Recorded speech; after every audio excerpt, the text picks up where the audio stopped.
네, 안녕하십니까. 예, 추영기입니다. 네, 오늘은 이제 2학기 중간고사를 앞두고 있는 이 시점에서 여러분들이 시험을 잘 보기 위해서는 정석적으로 잘 풀 수 있는 것도 좋기는 하겠지만 우리가 이제 학교 시험을 볼 때는 굉장히 시간적인 여유가 좀 많이 부족하기 때문에 여러분들이 꼭 많이 필수적으로 나오는 유형들 같은 경우에는 공식처럼 기억을 해주고 있게 된다면 우리가 그만큼의 학교 시험의 문제를 풀 때 유형을 빨리 풀고 넘어갈 수 있기 때문에 보다 정확하고 좀 더 꼼꼼하게 시험을 볼 수 있는 시간적인 여유가 생길 수밖에 없다는 거죠. 그래서 저희가 오늘부터는 이제 어떤 것을 볼 거냐면 이제 학교 시험에서 좀 잘 나오는 대표적인 필수 유형에서 그 중에서 공식적으로 쓸 수 있는 것들에 대해서 같이 한번 확인해 보는 시간을 갖도록 할 건데요. 오늘 그 중에서 첫 번째가 바로 무엇이냐면 집합 안에 있는 이제 부분 집합의 원소의 총합들을 구하는 방식들에 대해서 같이 한번 보도록 하겠습니다.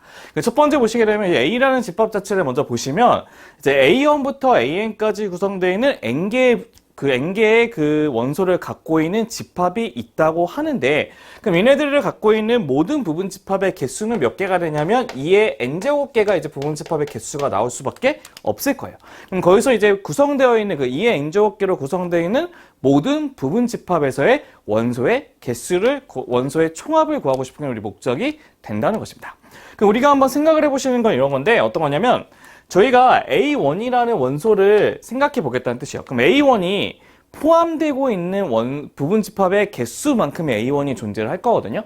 그럼 A1이 포함되고 있는 부분 집합의 총 개수는 어떻게 되냐면 이 A1은 포함되고 나머지는 있어도 되고 없어도 되는 상태가 된단 말이에요. 그래서 우리는 얘네들의 부분 집합의 총 개수는 2의 n-1개가 존재한다는 것도 확인할 수 있다는 거죠. 그다음 두 번째로 A2는 어떻게 되냐? A2는 똑같이 A2는 가지고 있지만 나머지는 있어도 되고 없어도 된다는 뜻이에요. 그래서 우리는 나머지에 있는 A2를 제외한 나머지의 경우의 수인 2의 n-1이 된다는 것도 확인할 수 있고 마지막에 n까지 가게 되면 AN이 갖고 있는 것도 어떻게 되냐? AN을 꼭 갖고 있기 때문에 얘를 제외하고 나머지는 있어도 되고 없어도 된다는 것이겠죠. 그럼 걔네들이 바로 2의 n-1이 된다는 것도 확인할 수 있다는 거죠. 그래서 우리는 얘네들을 이제 공식처럼 만들어서 이제 쓸 건데요. 어떻게 만들 수 있냐?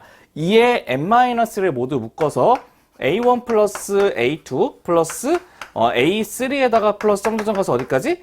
AN까지 더해서 2의 n-1개로 묶어주시면 우리가 원하는 부분 집합의 총합을 구하는 공식이 나온다는 것도 확인할 수 있다는 겁니다. 얘처럼 이런 식의 부분 집합의 총합을 구하는 공식입니다. 그냥 다 써줄게요. 얘는 부분 집합의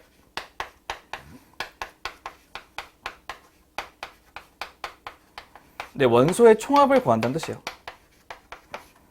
얘도 한번 기억해 주시면 여러분이 다 이렇게 어떤 문제가 나와도 이게 손쉽게 풀 수가 있거든요. 예를 들어서 우리가 A라는 집합 자체가 이렇게 1, 2, 3, 4, 5라고 되어 있는 이제 5개의 원소가 갖고 있는 A라는 집합의 부분 집합의 원소의 총합을 구하는 게 목적이기 때문에 저희는 예를 들어 어떻게 쓰시면 되냐면 모든 원소의 합인 1 플러스 2 플러스 3 플러스 4 플러스 5를 해주신 다음에 걔네들의 2의 4제곱개로 계산해 주시면 우리가 원하는 총 합이 완성된다는 것도 알 수 있다는 것이겠죠.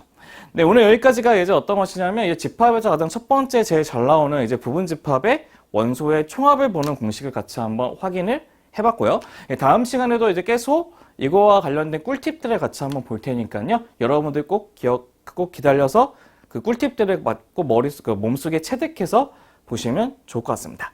네, 그럼 고생 많으셨고요. 다음 시간에 뵙도록 하겠습니다. 네, 그럼 감사합니다.